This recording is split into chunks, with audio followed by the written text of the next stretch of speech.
Hey! How are you, mate? I'm all right now. Everything's touch wood. Everything's working. I had to completely, from last time. I was very embarrassed, but I had to completely redo my computer, take it back to scratch, and start all over again. It's just ridiculous. And so you should. That was shameful behaviour. I said to my wife, of all the people in all the world it could happen to, it happened to Matt Hoy. It's bloody ridiculous. Happened to me. Do you know what I mean? That's the kind of luck I bring now. Anyway, so we've had a series of virtual green rooms. So Janice has been working tirelessly today to create the Jamaican theme room. So It really has. I've just come out. She was just finishing the hoovering as I walked in. I thought she'd have done it before, but you know. Excellent. Well, what we're going to do, we're going to have a bit of a chat with you, a bit of a chilled back vibe, and we'll play a couple of your videos. When the videos are on, we'll be off screen, and it'll just be your videos playing. So or music, whatever. Fabulous. All right then, buddy. That sounds amazing. Yeah, thanks for coming on. And if anyone's got any questions, drop them in the Mixcloud feed. If you're watching this on YouTube, it makes no sense because it's already happened. But I'm sure someone will tell us anyway. Tell us what you've been up to, because we was obviously together at Christmas, which I thought was fantastic. That sounds really wrong. Right there, we were together at Christmas. At your Christmas party, your Christmas bash, your Christmas party, reggae party. I tell you what I've been doing more than anything. I've been prepping myself for Summerfest, which has kind of taken a lot of the time up because obviously, you know, Tony, the organizer, the promoter, he's a good friend of mine. So I've kind of been doing bits and bobs with Tony. I mean, nothing to the level Tony's been doing. He's, you know, Tony's lost his hair over it. You know what I mean? It's ridiculous. But I have as well. Just been. Huh? You have as well. I have as well. Tell you, me and Janice have been stressing. It's a stressful thing. A festival is a stressful thing to put on, especially a 3-day festival full of, you know, legends that he's booked on there. It's like he hasn't gone in half cock, as it were. He's gone in full steam ahead and booked 3 days of legends. You know what I mean? It's ridiculous. And I can't wait to do it. I'm so looking forward to it. And it's only why I can't wait, because it's not your normal festival setting. It's in a stadium. Yeah. So, and I don't think I've ever done a festival in a stadium before, especially back in the day with UB40 and everything. They were always either stately homes or out in the countryside or, you know, fields somewhere. But this is, I think, the first for a stadium. So I'm quite looking forward to it. I think it's going to be good for the fans as well, because it's a new environment that's a bit more, I would say, a bit more comfortable. You know what I mean? Because when you get to a festival, it's all muddy and all that. I don't think you're going to get this at this kind of. It's like you can sit in the stands or you can go on the pitch or, you know, go outside and see the other bands on the stages outside the arena. But I think it's going to be really cool. Yeah, it's cool. I saw UB40 back in the 80s at Birmingham City Football Ground. That was a day and a half as well. I vaguely remember it. that was back in the day. But they don't do them there anymore, I don't think. No, probably not. But you're right. But you're right. I mean, the 3 days back to back, and you know, I think it's fantastic. When I read the lineup and we've been looking at it, and everyone you meet and talking about it, went, my God, that's like ridiculous. I went, virtually every artist on the playlist on the days could be the headliner. Do you know what I mean? It's like, which one do you pick? Well, I think the problem Tony's had, especially up north, is because they've never really had anything that big up there. Everybody thinks that it's all tribute acts. They don't believe him. And he's like, you know, he's like, no, these are it's the real culture club. It's the real UB40. It's the real human league. You know what I mean? They don't think it is, but it is, you know, and so I think it's going to be amazing for the Northwest. It really is. I think it's fantastic, and even we've been interviewing some of the, obviously you're on, and it's great that you've come on, but we've been interviewing some of the other bands that are on some of the other stages as well, and they're brilliant. I'm really looking forward to seeing that mix of established artists and the potential artists for the future, because there's some crackers out there. Really, I mean, just been playing the Barefoot Bandits. They open Sunday. They're brilliant, absolutely brilliant. It's wonderful. And I think what's you know, the problem with music today, as well, especially that band that you just named there, the Barefoot Bandits, is that reggae music doesn't get its dues anymore. And back in the 80s, the Barefoot Bandits, they would have been huge because of the style of music they do and their kind of political slant towards things. Yeah. But now it's all got, unless you're Ed Sheeran or you're Beyonce or you're Adele or Sam Smith or whoever, you don't get played, you know what I mean? And these bands are quality, so I think it's fair dues to Tony for putting quality music on, you know, in a big environment so people can witness it. It's brilliant. Yeah, Oh, definitely, really is. I mean, because we're going to play a track in a minute from you. I've got, I think I've got two or three lined up. I've got three lined up, but we might not get to them all because we might end up rattling too much. You never know. No, that's fine. That's fine. People are fed up of seeing my face anyway.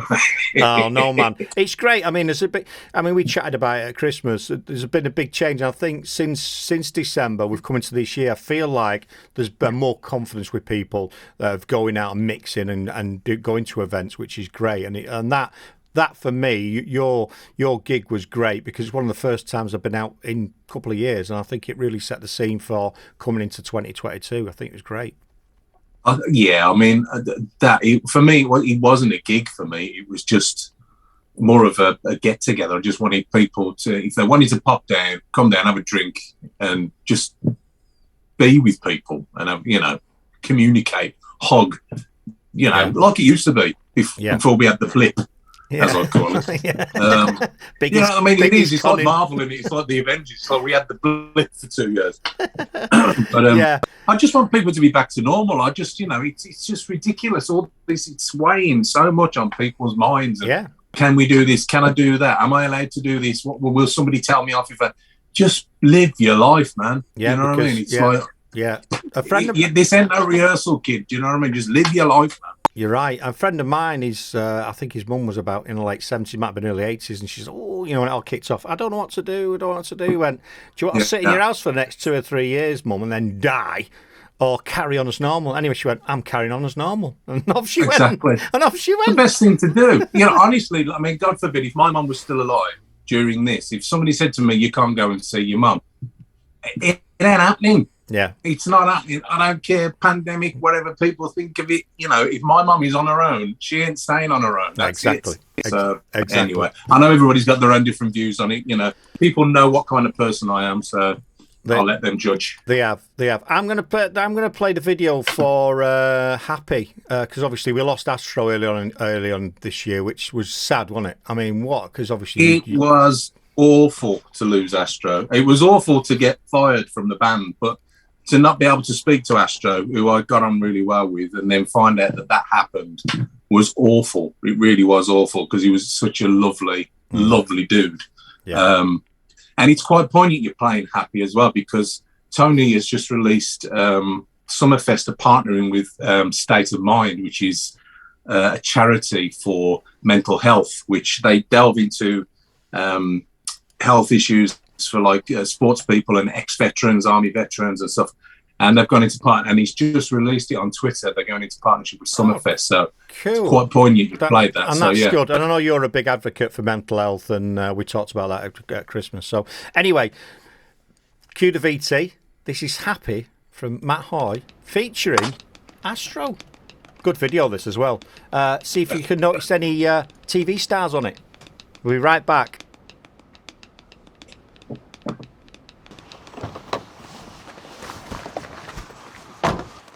Cheers, Stan. I'll put your name on the door. If you do call it a night, come in and have a dance. I was too short, mate. We've got to stand up, rise up, do what we gotta do to make us happy.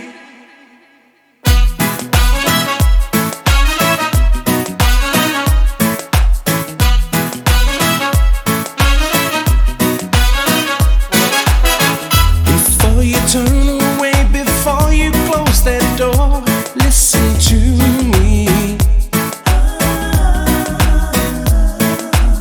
We all look for something that can turn our world around, make us happy.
your sunshine. You make me happy, your love is divine. Happen every time you're next to me. You're the girl who make my heart skip a beat. You make me happy, you're on my mind. You make me want to bump and grind. One kiss from you, my poor heart sing. When we're in love, the future is spring. Stand up, rise up, do what we gotta do to make us happy. We've got to reach out, hold on, replace our hate with love to make us happy. We've got to stand up, rise up, do what we gotta do to make us happy. We've got to reach out, hold on, replace our hate with love to make us happy.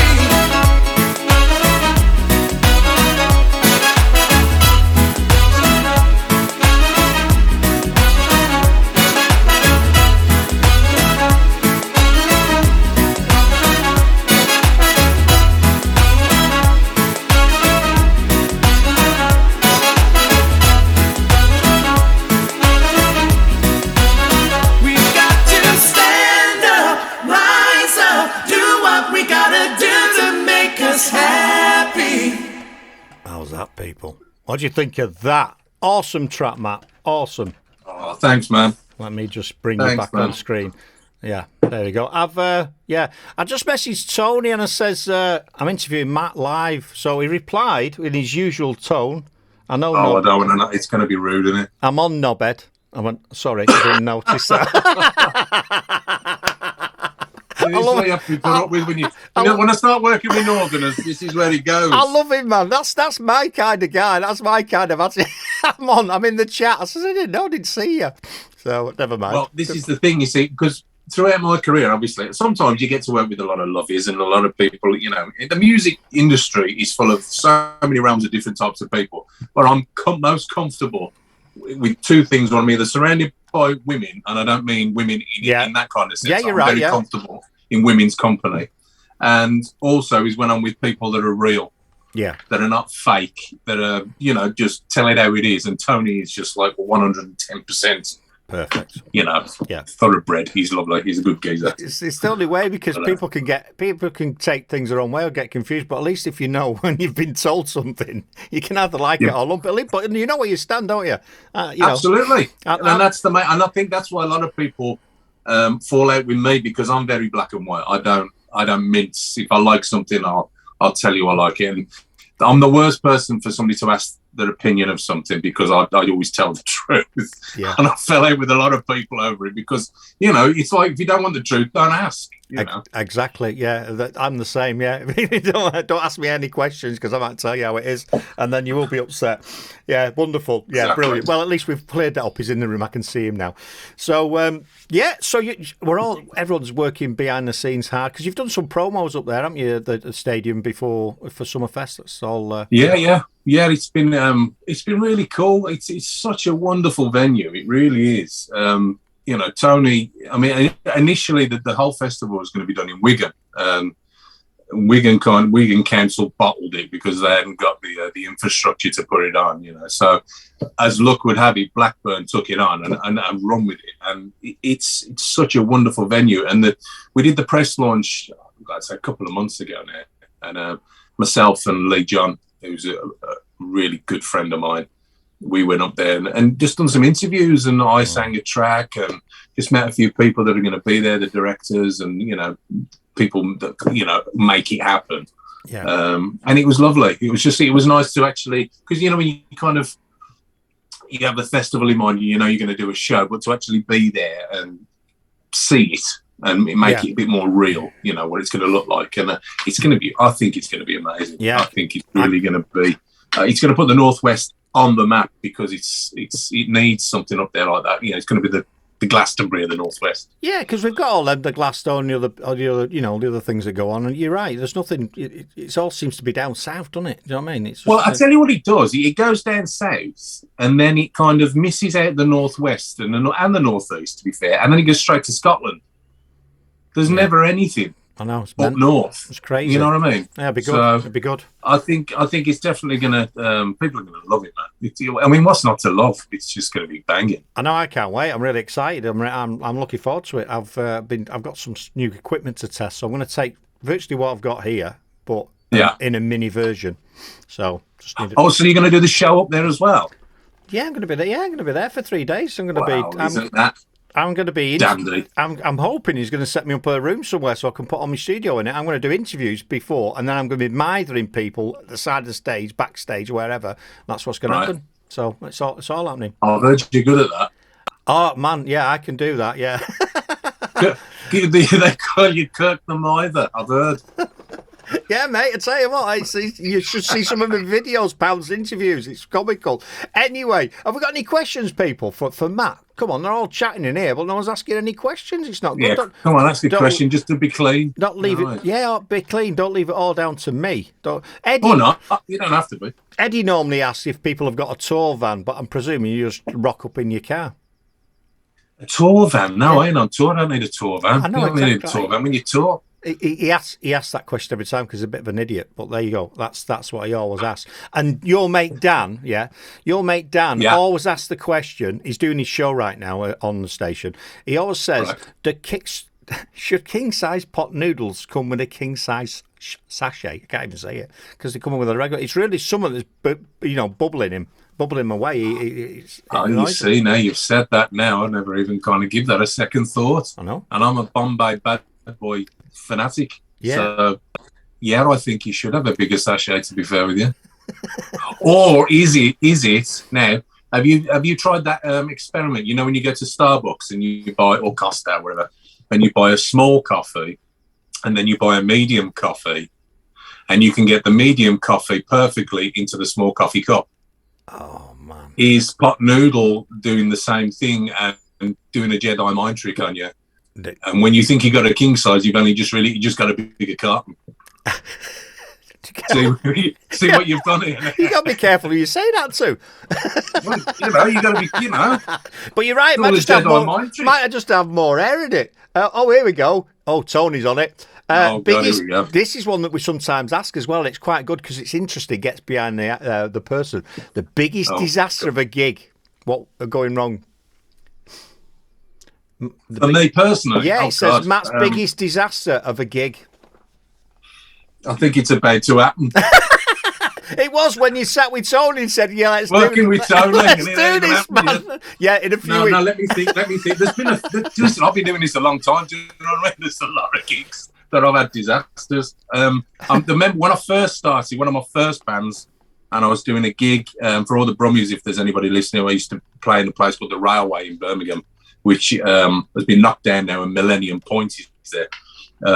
But I was in the middle of a song, and the keyboard player at the time happened to be an alcoholic, and all we heard mid-song was like the biggest crash you've ever heard in your life, and he's gone straight over the top of the keyboard into the audience and keyboard the lot. So that was the end of that gig. There's been quite a few. Nothing's out. I mean, the worst thing that's ever happened to me was either throwing up or being caught short in the toilet department, like for a wee. I've needed many a time. I've had to have Brian, who is one of UB40's techs with Ali and Astro, before we get sued. The many times he's had, the metal champagne buckets. When Ali's done Kingston Town, I've had to and do a quick one in, and I've looked back when we've done the next song, and I've just seen Brian carefully carrying this bucket. Plenty of things like that have happened. That's awesome. See, if that was us, we'd just freeze it and give it to the next guest. So that's what we do. But the worst thing is like when you're mid-flow and it's coming towards the end of the song and you're still mid-flow. That's the panic then. Oh man, am I going to finish in time? See, that's the trouble if you have a drink or something, because you're gonna warm yourself up a little bit with a couple of sherbets before you go on stage, aren't you? A lot of the time. So once that starts, it's like game over, isn't it? You've got to go. Yeah. I mean, there's been plenty. Oh God, I can't say too much because we did a gig once, me and Astro. I think it was a race course we did. I can't remember which one it was, but we went out before the show because it was a beautiful sunny day, and we sat in this country pub and it was beautiful. And obviously we got descended on by the fans. Obviously everybody saw Astro and everybody was buying us drinks. And when we went back to do the show, we were a bit worse for wear. And both me and Astro were absolutely paralytic doing the gig. And nobody even noticed, so that tells you something. Yeah, because everyone else is paralytic. It sounds awesome, doesn't it? So we have had some questions, but they were right up on the thing here. So I'll get go on then. DJ Motto, he does a good rock show. Where was that filmed, that video, Happy? That was filmed in a place in Solihull in Birmingham called Campbell. It's a wonderful place. It's actually the guy who runs it, Chris. He's turned it into it's like a little piece of Africa in Birmingham, and he's got all the he's travelled all over Africa germinating these plants to bring them back to the UK, and he's nurtured them. And it's called a metal zoo as well, because he has all these sculptures of giraffes and elephants, and it is just one of the most mesmerising places you could ever go to. It's a venue where you can see bands. It's a restaurant. You can go there on a Sunday and just chill out and check the gardens out. There's all wildlife, exotic animals, birds. It is stunning. I'll have to try. I'll have to look for that then. Thanks for asking that question. You'll love it. And Chris was so lovely. He I don't think he was expecting us to come in and with a full film crew and take over, and he was a bit shocked, but he just let us crack on. Yeah, because that was it's such a beautiful place. That was a full-on production. It wasn't just not saying just you on stage singing. It was a full. That was a full-on movie. That. Oh, it was. It was. I mean, it was an honour to be a part of, and it was my video, which was it's insane. But Scott Peden, who is an actor in his own right, and Nigel Boyle, who was H in Line of Duty. Yeah. They both produced the video, and Ricky Harnett, who was in Rise of the Foot Soldier, he directed it. And it was like filming a movie, good. And they got me doing stuff that they pushed me out of my comfort zone, because I'm normally just standing singing and miming and doing that, but they made me act in it, which I wasn't, never done before. Yeah, that's good. But it was such an experience. We were there. We did the whole thing in a day. Wow. They worked so hard. They were just relentless, and it was amazing. It really was. And some of the people Astro was there all day, just chilling out and having a drink, and then he did his bit. And we had Big Joe Egan, we had Rusty Lee, we had my mate Damien from Mrs. Brown's Boys. He flew over from Dublin to do it. Yeah. We had Nigel and Scott both in the video. There was some amazing people. I know, you're looking around going, oh, look at them. They're in it. Yeah. It was spectacular, And the people behind the scenes, that's the actual film crew. I mean, there's a scene at the beginning of the video where me and Nigel do a scene together where he's the taxi driver. And it puts it into perspective when you're watching TV programs, what it's really like behind the scene, behind the camera. Yeah. Because it was just me and him in that scene. But if you see the photographs online, there's about 30 people surrounding the whole of that car. You've got the sound guy, you've got the director, you've got the assistant director, you've got the producer, it's just endless, it's just amazing. It blew my mind. It was so good. Excellent. Brilliant.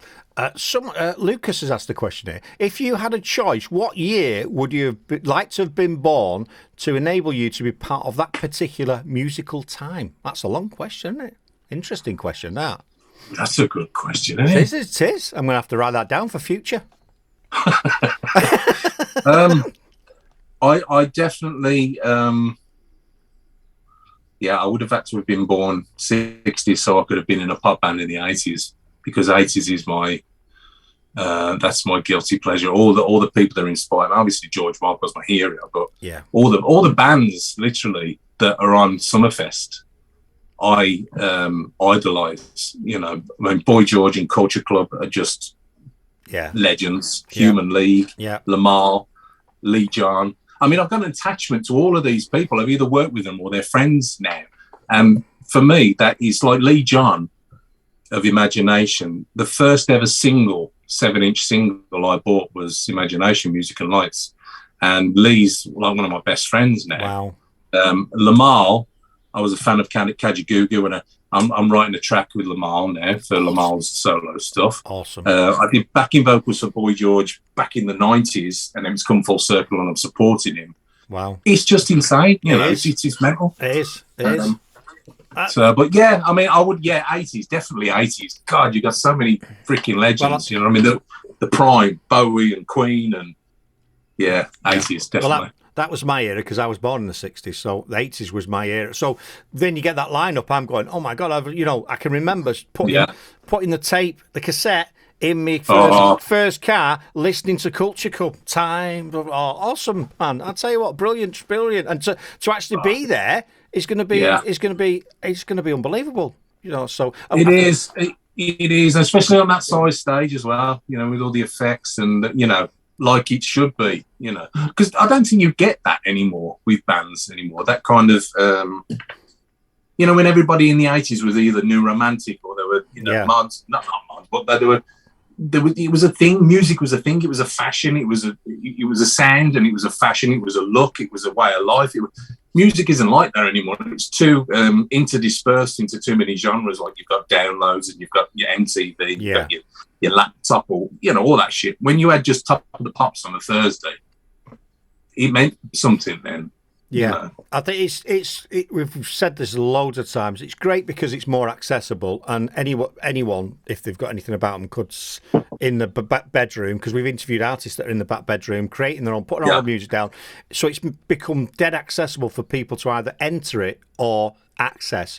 But I think I think in that it's also lost something because there's that much about, and it's confusing for people as well. And like you say, it's where do you go? What do you look at? So absolutely, it's good. It's good and it's bad, and I think it's become very throwaway music. Oh, I'm bored of that now. I've listened to it a few. But back in the day, sounding like an old fart now.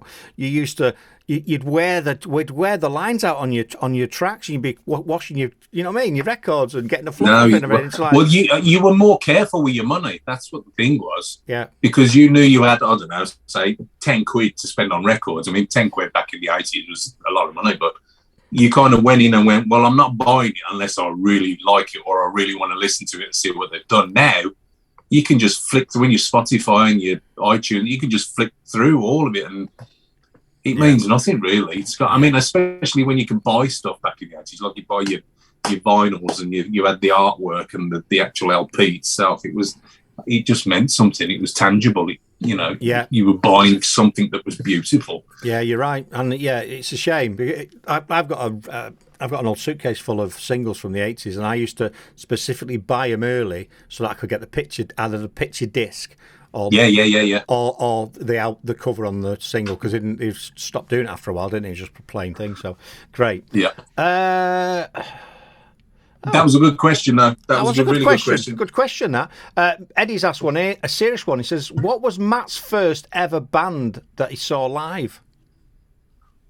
Bucks Fizz.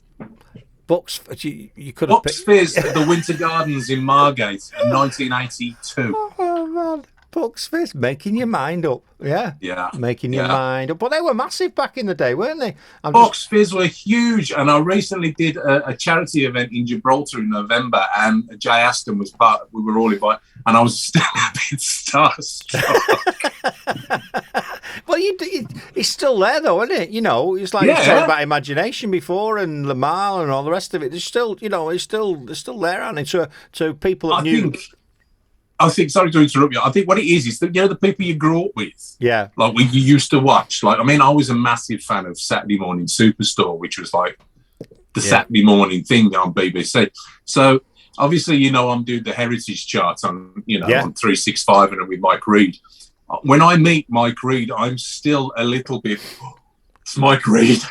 I know. Still, and he's one of the loveliest people I've ever met. I'm still in awe of him. Awesome presenter as well, awesome DJ. I really like Mike. It's gonna be good. I'm just wondering if we've got another question. Here we go. It's an interesting one. If you could have, because you've been doing a bit of acting, you're a proper actor now because you've done that video. If you could have appeared in a film, what would it be? That's an interesting one, isn't it? That's a really good one. I tell you what film it would have been. It would have been Lock, Stock or something like that. Two Smoking Barrels. Guy Ritchie films. Yeah. Yeah. Oh. Definitely that. Awesome. Yeah, I like that. Yeah. I like a bit of a gangster movie. I just think those kind of British gangster films, when they're done right, like especially with Guy Ritchie, you just can't go wrong. The acting is just spectacular, you know. Yeah, one of my all-time favourite films is Matt Vicker. That is absolutely brilliant. That is a bit... Oh yeah, well, it was the Who, wasn't it? It was Roger Daltrey, wasn't it? It's a bit brutal that, but there you go. It's a bit. Right, I'll tell you what we've got. Oh, we've got Strong video. Got a video for that. Oh, hang on a minute. Let's rewind it. A bit previous there, kid. I know, always the way, isn't it? This is quite a good video. You obviously can't see it, but you're walking in. There's a lot of. I love graffiti, and wherever you are, there's loads of graffiti. And there's a couple of images of you in your promotions before where you've got. Where's that? Is that in Birmingham? It is in Birmingham. Yeah, it's a place called Digbeth in Birmingham. Digbeth. Yeah, no, I like Digbeth. Yeah, well, if ever you've watched the Peaky Blinders, it's just backing onto Borsley Green and Small Heath, and that's all around that area. It's kind of come under, I think the Peaky Blinders TV show helped quite a bit, but Digbeth was always very run down. It was very industrial and just kind of left to its own devices. But since Peaky Blinders, a lot of bars and all the street art has all moved in there, and it's such a thriving little, I'd say like a little town, really. It's just got its own little community, and there's bars and clubs and live venues, and the street art is spectacular. But yet it was all around there that we filmed it. There was everywhere we went. We will film something, and we had so much, we had to just get rid of it, because every corner you turned, there was, we need to film here or we need to do there. But we picked out poignant places, and because it was Eve, my daughter, who filmed it and put it all together. But because of the content of the song and the message in the song, we wanted to get poignant people within the video that was the graffiti, that was the street art. And there's a wonderful one that we've got when I'm walking up the road, and there's a massive mural of Muhammad Ali on the one side, and that was what we were trying to find. So, but yeah, there's so much we could have used. It was amazing. Oh, well, we'll have this then. So here you go, people. Enjoy the video. Awesome track as well.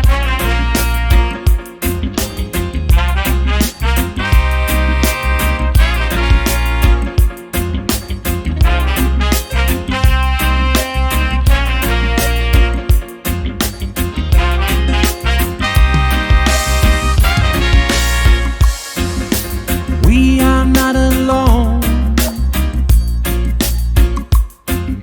Together we are strong. Even though the road is long, no person has the right to say that you are wrong. We tend to look up to the sky. We place our hands together and ask for reasons why. Strength and unity to push us through the dark. Guidance and understanding and insight to our hearts. Not now, not ever will you take away our confidence. Not now, not ever will you make us feel irrelevant. Not now, not ever will you overlook the consequence. Not now, not ever will your judgment damage innocence.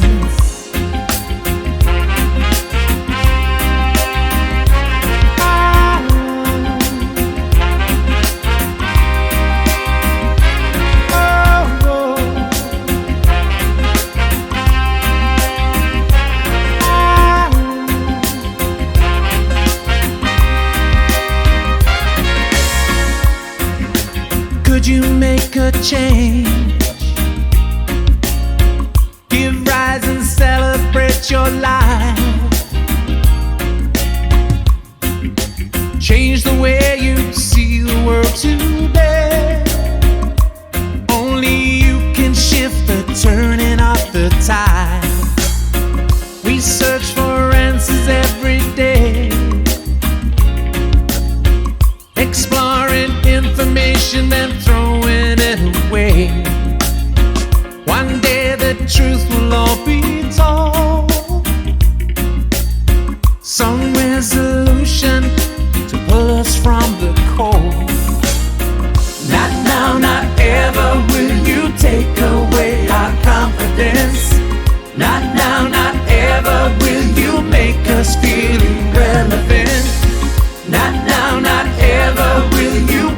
overlook the consequence.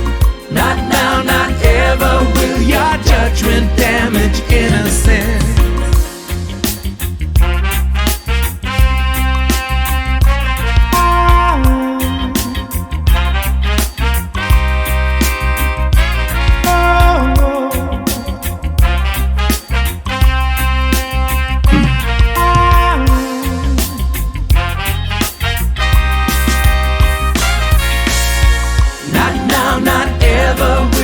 Take away our confidence. Not now, not ever will you make us feel irrelevant. Not now, not ever will you overlook the consequence. Not now, not ever will your judgment damage innocence. Not now, not ever will you take away our confidence. Not now, not ever will you make us feel irrelevant. Not now, not ever will you overlook the consequence. Not now, not ever will your judgment damage innocence.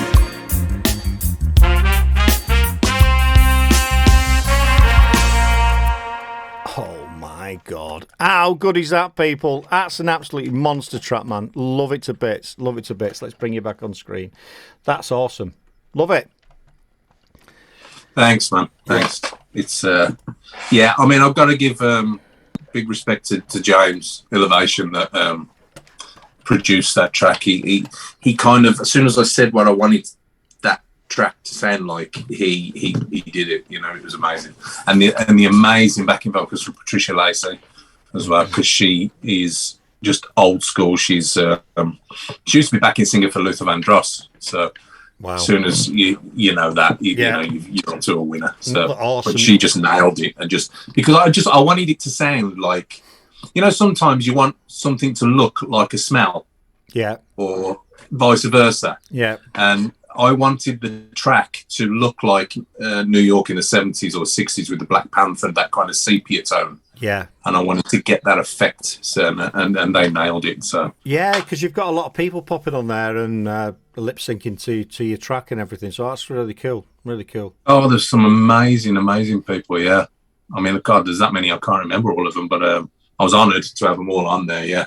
And especially Mark Anthony, a friend of mine, his son, who appeared in the video, and they went out for the day. And Mark Anthony is a bit of a photographer and a cameraman, and his son is an actor. He's a budding actor, and I think he's about 12, 13, and he did some amazing stuff. Dancing in the middle of at the end, towards the end, they were at the end of the video thing, wasn't he? Really, he did. There's a little piece in the middle where he stood in a street, and they caught the reflection through a window, and he's across the road, and he's dancing in the middle of the street, and then he's right at the end, and he's kind of singing the lyrics, and it's just great, man. Yeah, it's good. Over the moon with that. It's got a great feel to it. It's a really powerful song, and it's got a nice beat to it as well, and it's got a nice rhythm to that track, and I think it's wonderful. And the message is right, isn't it? You're not going to take away our innocence, not now, not ever. It's brilliant, absolutely brilliant track. Bless you, thank you, mate. Even people. That track before you go on. No, go on. No, it's your song. I've just got to get this in. It was actually considered for a Grammy nomination, so I just. Well, it should have been. Never mind considered. Just drop that one in there. You know what I mean? Should have got. He's been name dropping. He's been dropping. Do you know what I mean? It's never mind. It should have been. It should have been a well, it should have been, yeah. But it was considered for a Grammy, and also Wonderland, that I know you particularly like, that was considered for a Grammy as well. Yeah. Yeah, mate. I like all your tracks, like all your songs, and we've spoke about it before. They're very different. You've got very different sounds on some of your tracks, and you talked about George Michael. You're doing amazing, George Michael. I think I said ages ago before I knew you'd had George Michael. It sounds a bit like George Michael. So yeah, it's right. But for me, and I've got that lined up, Wonderland. For me, it's my favourite track you've done, and you probably bring other ones that'll be out. But when a track grabs you, that track just grabbed me straight away, and I was just like, wow! I just love it. I think it's an awesome track. Might not be your favourite. You know, you've got other ones, or you've got the latest one you want to promote. But I'll gravitate back to that because I really like this. I like what you've done. The composition and the vocals are just outstanding. I do like that. Bless you. Thank you, mate. I like Thank you. Have we got any more questions there? I'll tell you in May when Summerfest is done. Oh, someone's talking about here something. Someone says, has Matt ever owned a classic car? This will be Eddie. This will be Eddie King. He's into his cars. He's a car nut. Classic cars. What do you drive? A classic car. I drive a BMW 3 Series 330i, I think it is. Oh, nice. But I've never had a classic car. Well, my first car was a classic. It was an Escort 1.3 L. Yeah. And I had it. I bought it for £400, and I had it for 2 weeks, and it broke down. And I think I spent more trying to fix it than it was actually worth. Than I paid for it. It's worth a fortune now. My first one was a Morris Marina, where green. Oh, terrible. No, it's about 10 years old. Then when I got it, it was a right mess. Big buckets. Oh. Tony says he's going to have to get your big bucket on stage. Yeah. Put it behind a speaker, or that's what you could do. You see, going forward, you could have like a bar areas. If you stood behind a band, you could have a little spittoon behind. Well, what we need to do is we need to put it on his head first. So if it measures the circumference of Tony's head, then that will definitely be big enough. Oh dear, it's gonna be like that, isn't it? Oh, that's nice. Richard says, lovely track. What a nice bloke. Me or Matt? Oh, you mean Matt?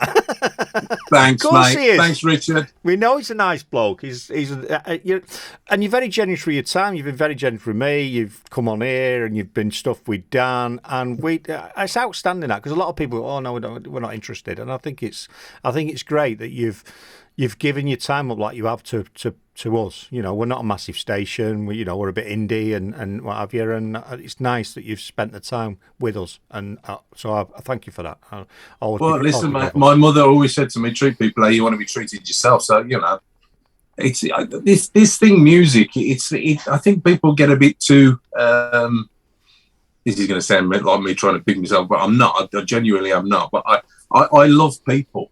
Yeah. I just genuinely love people, and I love communicating with people. I like people's stories, and I like to know about people and where they're from and their history. And I think when we did my Facebook page, when all this shit started, the COVID thing, my page became a bit like it was like a therapy page. Yeah, it was really cool, and all the people that they were just, even when I weren't on there, they were talking amongst each other, and they were how somebody would put a message and go, I'm having problems, blah, blah, and somebody else would jump in and they go, have you tried blah? And I was sitting there just observing after a while. It was wonderful. But I don't call them fans. They're not fans, they're my friends, and I know a lot of them by name, and I'll talk to them by messenger, and if they ask me a question, I'll reply. I ain't got a problem with all that. And I've seen that firsthand, and that's genuine, because there was a few people there. I mean, there was a couple that came and they slept in the van overnight just to be there. And then I know you went out to chat with them, and they were at the front of the stage, and I couldn't believe that. No, I couldn't. He'd come in a van. She was in a wheelchair as well. She's in a wheelchair, and you've come in a van. Well, that's dedication for you. They're wonderful people. And I remember, I can't remember her name, but that lady, I remember when she was pregnant, she kept asking me what she was going to have, and I was touching the tummy, and that was a UB40 gig many moons ago. But the two of them as a couple, they're just delightful. Yeah, absolutely delightful people. I never always remember the name, but I always remember the face of all of them. Yeah, I'm terrible with names. I'm terrible with names. Tony's in the background. He's winding a track wands all up here, I think, with his. Oh, has he got the bucket on his head? Is he measuring it? No, he said you're very generous for your time, but he's got long pockets. I think he's trying to say you're tight.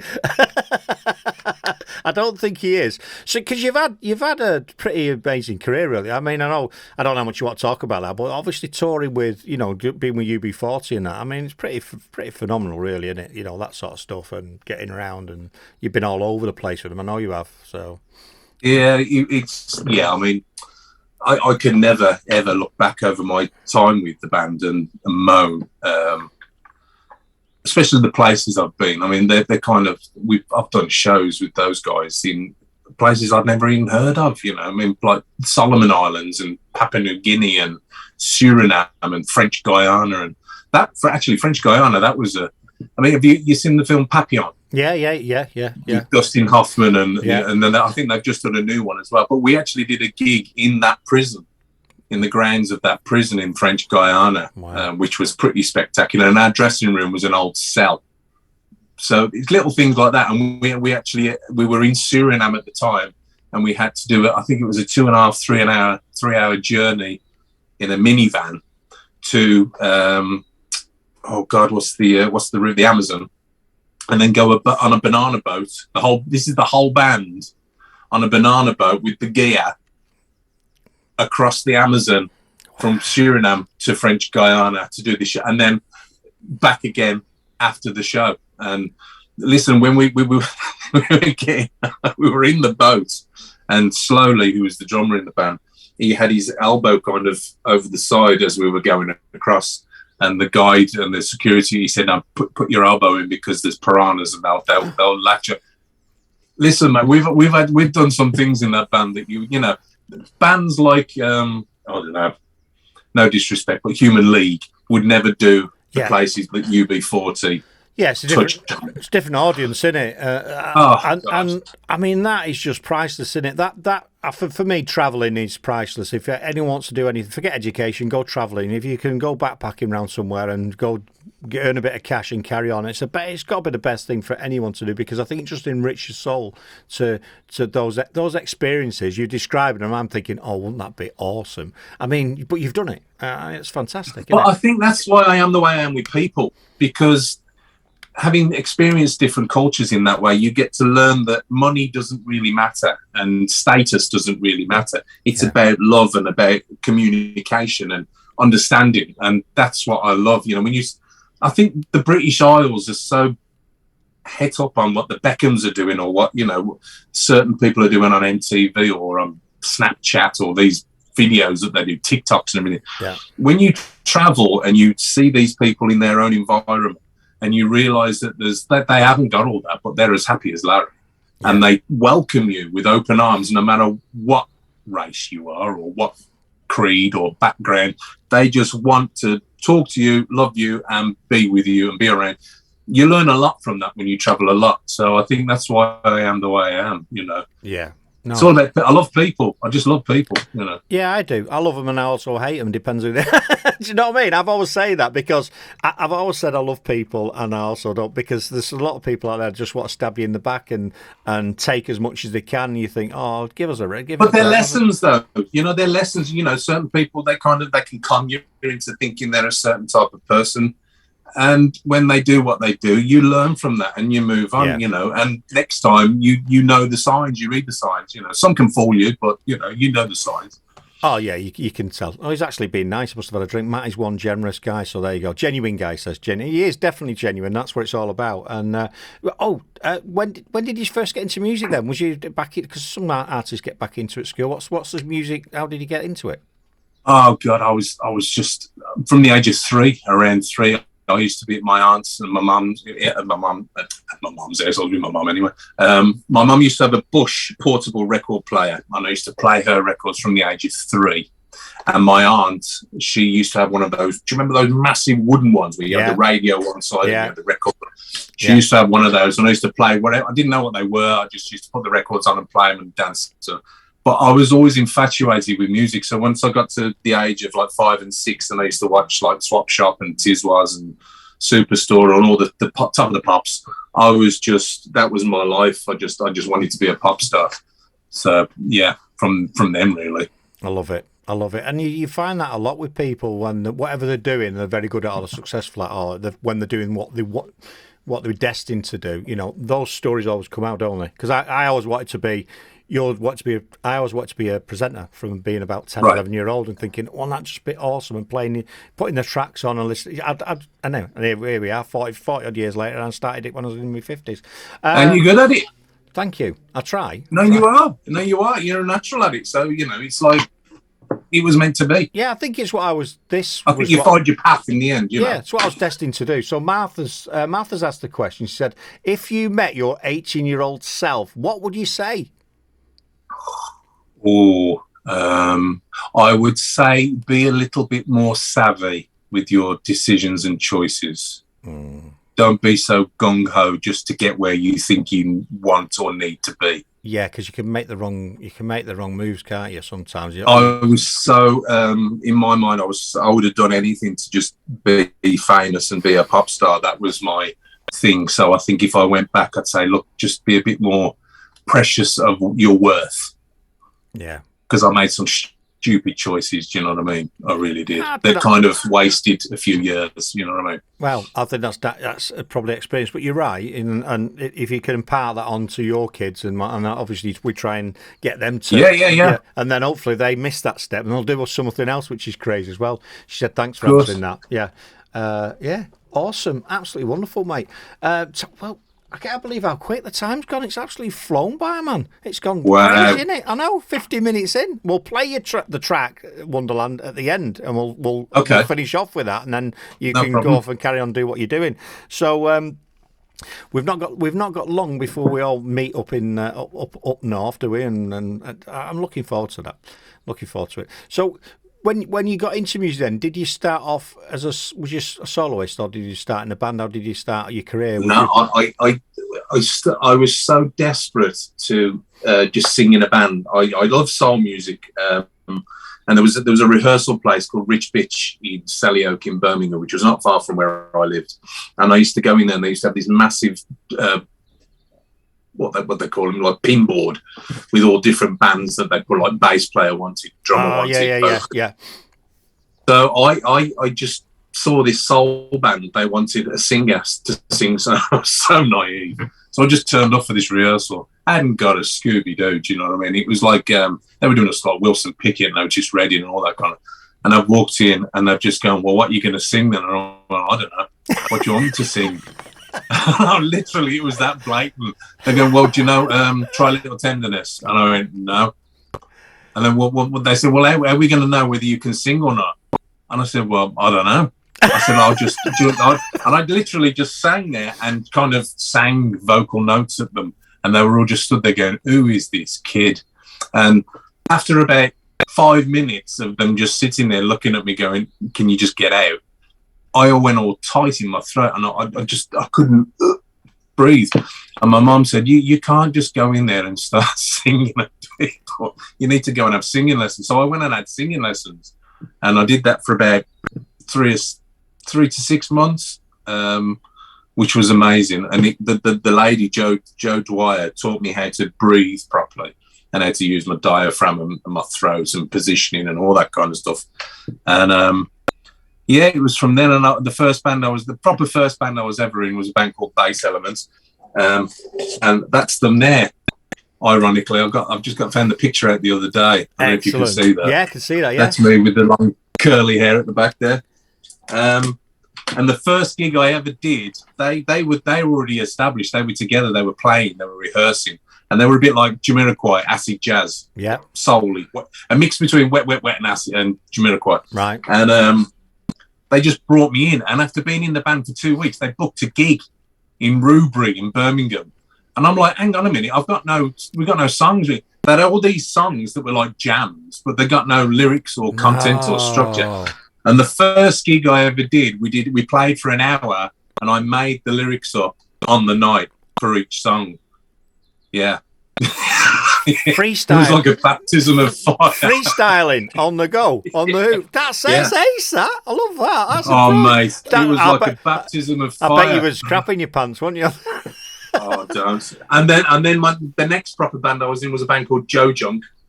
And I'll be quick about this because I know we're running out of time. And Joe Junk was a band from Birmingham, and they had the most amazing musicians, and still they are still working now. And there was Carl Brazil on drums, who is Robbie Williams, who's drummer, and James Blunt. We had Sean Barry on keys, who plays for Ollie Murs, and Steve Cooper, who's just played with everybody, and he's like the head of music for Wolverhampton University. Privileged to be in that band. But yeah, we were a bit like wet, that kind of pop Duran Duran. And we nearly got signed to Sony, and it all went tits, and typical Spinal Tap shit, But yeah, and here I am now. Oh, it's awesome, mate! I tell you, I bet you could. I bet we could do several of these, and we'd still with that many stories that keep coming out. I think. Well, they're just good to chat, aren't they? Because half the time I forget half of these stories, so when people ask questions, it revives it. Yeah, and that's why I like doing them, because you can know the person, or people can see on stage, oh, that's a great track. But I think I like doing these informal chats where we're not restricted to the standard set of questions, and we can go off on a tangent and talk about all sorts of things, and and then for me, I think that's much more powerful for people to go, oh wow, is that how he started? And he did that. There'll be someone out there that's making the mistakes, or wants to be successful, or wants what you wanted, because they'll still want it now. And the other people turn up going, I want to be in your band because I want to be in a band. They go, what can you do? Nothing, but I'll be in your band. You know what I mean? There'll be all that going on, won't there? We interviewed. Yeah, well, that was Astro. Really? Because Astro was the DJ initially before UB40 started, and he used to warm up the crowd. But because he was so good at it, he joined the band. And Astro was one of the most popular members of UB40. That Jamaica, that black voice, that deep voice is just phenomenal, isn't it? And his voice was just brilliant, wasn't it? It was perfect. Astro's one of the best frontmen I've ever seen. He really is. That you add that to do the rest of it, and it's just no wonder they were successful. And they were one of my favourite bands growing up, and I adored them, absolutely adored them. So yeah. Oh, before you go, we've been asking artists to do drops and saying, this is Matt Hoyt, you're listening to Duggystoneradio. If you don't mind doing that for us. Not a problem. This is Matt Hoyt, and you're listening to Duggystoneradio. Perfect. Eddie will work on that later, and we'll get that on the station. Because it's been really good, because I've got loads of them now, and when we're playing the band's music or we're just doing a show, I just drop them in, and it's nice. It's like they're back here with us again, on the show. And it's great, and you need to do more of these as well, because people are, like you say, people are interested in people's background history, and Yeah, music. We was doing about 3 a week. I think we're back down to 1 or 2, but we was doing 3 a week at first, and it's slowed down deliberately. That's what we did. We tried to get a few going, and I think we've got our first guest booked to come and sing in here, which is going to be cool as well. So we've redone. And who's that? I think it's the Three Little Wolves from the Midlands. But you're always welcome, mate. You can come anytime. Come in here. It's not a problem. The Three Little Wolves. Three Little Wolves, yeah. They're called. Are they from Wolverhampton? Yeah. Fabulous. Yeah. Fabulous. What kind of music is it? Well, it's a bit. What did he say? It's. In fact, we'll get something up here. It's you'll like it. You'll like it. I love undiscovered music, because it's what it's all about. Unless these people that are massive, you don't get to listen to proper music anymore. Yeah.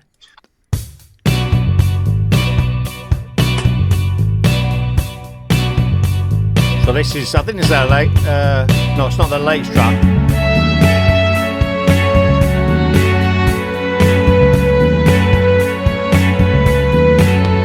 Live your life like a hurricane. Don't believe in everything that's happening. Very 80s, that, isn't it? Yeah, very 80s. He says, because we've had him on the show, we've interviewed him, indie rock and stuff, formed in a Scouse psychedelic stew and finessed with some West Midlands indie. So when you asked me what it was, that's why I couldn't tell you, because that's what it is. Yeah, you wouldn't ask that question again, would you? That's great, isn't it? That's just, and that really intrigued me when I read that. I thought we're going to have to get him on the show, because that's it. But I think it's great. But yeah, definitely people check him out. So I think they're going to be coming here. We'll be having them in here. I'll check into that then. Yeah, I like that. Yeah, cool. Well, I'm going to finish we're going to finish the show off, and we're going to play my favourite track, which is Wonderland. Going to have to play that. You've not got a video for this yet, have you? No, we did. Well, we couldn't really do it because during lockdown, and the wonderful vocalist I did it with, Desi Deluro, she's based in Los Angeles.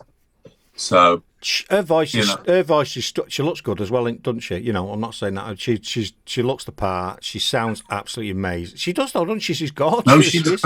I'm not being funny. She's lovely. She looks lovely. Have you got? I know where you're going with it.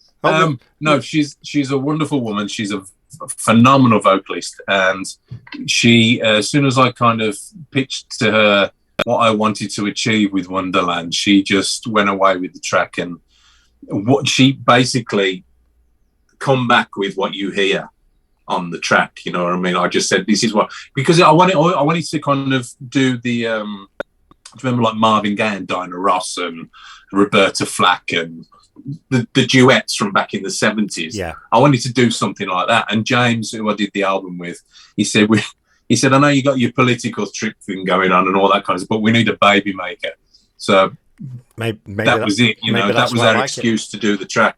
And our husband Ricky, he's pianist for Madonna as well, and he did the interlude, the Wonderland interlude at the end of the album, which is like a classical piece. It's phenomenal. Unbelievable. I'm gonna tell you what. When you finished it, we're gonna have to pick up all those names you've dropped, because there's been loads of them, haven't they? Just popping all the time. It's fantastic, isn't it? Well, listen, I'm as much in awe of these people that played on my album, as anybody else, because the things, we had Patricia Lacey, who was Luther's backing. We had Walter Chancellor Jr., who played saxophone for Prince. We had Desi. We had Ricky. I'm just gonna open an album here, in case I've forgot anybody. Major Popular, big time, from Brum. Intensive is an amazing young rapper coming up from Sheffield. Where are we? We had Mark Walker playing keys on my album. Mark's played with, some of the biggest soul singers, Anita Baker being one of them. I was honoured, basically. When you kind of write something and then somebody of that calibre kind of drops their touch on it. It was a special. And that's great. I think that's a tribute to you, and I think that's why people like that will want to be with you, because you're not looking at going and getting all diva-ish and I've done this and I've done that and who are you? Do you know what I mean? You've still got that innocence, that drive to be in the industry, which I think it's good, and if I wish more people like that in real life. And that's very nice of you. Very nice. I mean, the wonderful thing is as well, he never got to play on the album, but Malcolm Joseph, who's playing bass for me, plays bass for Grace Jones and Massive Attack. He's doing Summerfest with me. I got Mark Walker playing keys for me at Summerfest. Awesome. And the wonderful Will Morris, who I've known for donkey's years. Will, actually, talking about my first band, Joe Junk, Will used to come in as a child, because Carl, the drummer, used to teach him drums, and he used to come in as like a 10 or 11-year-old and sit in the corner and watch us rehearsing, and he's now playing drums for me. So it's kind of, we've done the whole circle. It's fantastic. How awesome is that, man? Well, I'm going to see you in a few weeks. Thanks very much for giving us your time, and thanks for the stories you've told us, because they've been wonderful. Ignore Tony. Yeah, well, that's just standard. And for everyone else on there, Mr. Matt Howard, go and check him out. Hopefully we'll see you all at Summerfest in this year in May, and it's going to be great. I'm going to let you get on with your day. I'm going to play this track and wrap the show up. So thanks very much, Matt. It's been an absolute pleasure. Been my pleasure. God bless you, mate. God bless you. Listen to this. This is a baby maker. Definitely. Get some babies made, people. See you later, Matt. Thanks, man. Take it easy, bro. Big love.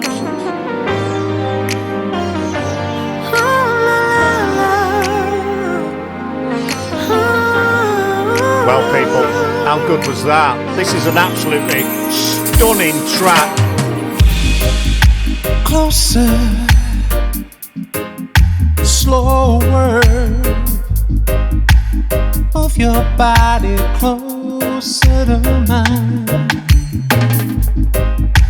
Hold me, touch me. It's okay, there's plenty of time. Music, champagne. In our hearts we both want the same. Moonlight, passion. Thought of you is driving me insane. You take me to Wonderland. You had me from the very start. You know just how much you mean to me, 'cause we are both so in love. Tension, seduction, both our bodies moving as one. Both our bodies moving, longing, knowing just how far we both need to go. Emotions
Duggystoneradio introducing. Just how much you mean to me, 'cause we are both so in love. Keep it Duggystone Radio. Don't forget, you can get us on the Alexa. Just say Alexa, opening set radio. Go to duggystoneradio.com, press the player. More interviews to come. Thanks to Janice for the street team sorting it out and sorting out our Jamaican beats band. It's great. We've got a brilliant team behind us, and I really appreciate it. Thanks everyone for watching, tuning in. Until next time, I'm out of here, people.